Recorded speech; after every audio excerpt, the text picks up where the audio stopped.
Tayo guys ng Bicol Express. Kailangan daming bawang, sibuyas, luya. Kasi 4 na kilo ang ating lulutuin. Ito yun. At ito yung sibuyas, bawang, at luya.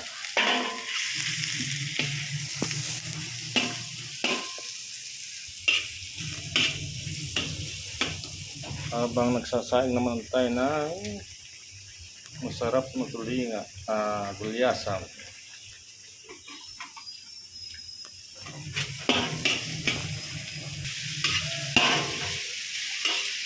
Lagyan natin ng kamatis.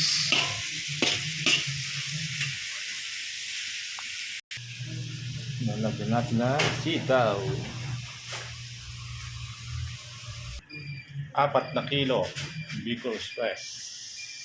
Dami to. Ito na siya guys. Malapit na maluto ang ating gulyasan at Bicol Express. Ito yung ating sili, ating ilalahat at nang lumasang